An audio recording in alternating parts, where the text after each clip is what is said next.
एक समय भगवान नारायण से लक्ष्मी जी ने कहा, हे नाथ, अब आप दिन रात जागा करते हैं और सोते हैं तो लाखों करोड़ों वर्ष तक को सो जाते हैं।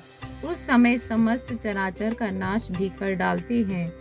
अतः आप नियम से प्रति वर्ष निद्रा लिया करें, इससे मुझे भी कुछ समय विश्राम करने का समय मिल जाएगा। लक्ष्मी जी की बात सुनकर नारायण मुस्कुराए और बोले, देवी, तुमने ठीक कहा है। मेरे जागने से सब देवों को और खासकर तुमको कष्ट होता है। तुम्हें मेरी सेवा से जरा भी अवकाश नहीं मिलता। इसलिए आज से मैं प्रति वर्ष 4 माह वर्षा ऋतु से शयन किया करूँगा। उस समय तुमको और देवगणों को अवकाश होगा। मेरी यह निद्रा अल्प निद्रा और प्रलयकालिनी महानिद्रा कहलाएगी। इस काल में मेरे जो भी भक्त मेरे शयन की भावना कर मेरी सेवा करेंगे और शयन उत्पादन के उत्सव आनंद पूर्वक आयोजित करेंगे, उसके घर में मैं तुम्हारे सहित निवास करूंगा। देव प्रबोधिनी एकादशी। एक राजा के राज्य में सभी लोग एकादशी का व्रत रखते थे। वहाँ की प्रजा नौकर चाकरों से लेकर पशुओं तक को एकादशी के दिन अन्न नहीं दिया जाता था। एक दिन किसी दूसरे राज्य का एक व्यक्ति राजा के पास आकर बोला, महाराज, कृपा करके मुझे नौकरी पर रख लें। तब राजा ने उसके सामने एक शर्त रखी कि ठीक है, रख लेते हैं, लेकिन रोज तो तुम्हें खाने को सब कुछ मिलेगा, पर एकादशी को अन्न नहीं मिलेगा। उस व्यक्ति ने उस समय हाँ कर ली, पर एकादशी के दिन जब उसे फलहार का सामान दिया गया तो वह राजा के सामने आकर गिड़गिड़ाने लगा, महाराज, इससे मेरा पेट नहीं भरेगा, मैं भूखा ही मर जाऊंगा, मुझे खाने के लिए अन्न दे दो। राजा ने उसे शर्त की बात याद दिलाई, फिर भी अपनी बात पर अड़ा रहा और अन्न छोड़ने को राजी नहीं हुआ।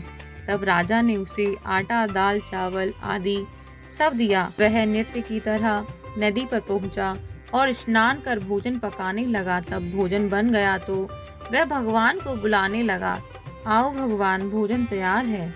उसके बुलाने पर पीताम्बर धारण किए भगवान चतुर्भुज रूप में आकर आ पहुँचे और प्रेम से उसके साथ भोजन करने लगे। भोजन आदि करके भगवान अंतर ध्यान हो गए तथा तब वह अपने कार्यों में चल पड़ा। 15 दिन बाद अगली एकादशी को वह राजा से कहने लगा कि महाराज, मुझे 2 गुना सामान दीजिए। उस दिन तो मैं भूखा ही रह गया था। राजा ने कारण पूछा तो उसने बताया कि महाराज, हमारे साथ भगवान भी खाते हैं, इसलिए हम दोनों के लिए ये सामान पूरा नहीं होता। यह सुनकर राजा को बड़ा आश्चर्य हुआ। वह बोला, मैं नहीं मान सकता कि भगवान तुम्हारे साथ खाते हैं। मैं तो इतना व्रत रखता हूँ, पूजा करता हूँ, पर भगवान ने मुझे कभी दर्शन नहीं दिए। राजा की बात सुनकर वह बोला, महाराज, यदि विश्वास न हो तो साथ चलकर देख लें। राजा एक पेड़ के पीछे छिपकर बैठ गया। उस दिन भी उस व्यक्ति ने हर रोज की तरह भोजन बनाया और भगवान को शाम तक पुकारता रहा, फिर भी भगवान न आए। अंत में उसने कहा, हे भगवान, यदि आप नहीं आए तो मैं नदी में कूदकर प्राण त्याग दूंगा। फिर भी भगवान नहीं आए। तब प्राण त्यागने की उद्देश्य से नदी की तरफ बढ़ा। प्राण त्यागने का दृढ़ इरादा जान शीघ्र ही भगवान ने प्रकट होकर उसको रोक दिया और साथ में बैठकर भोजन करने लगे।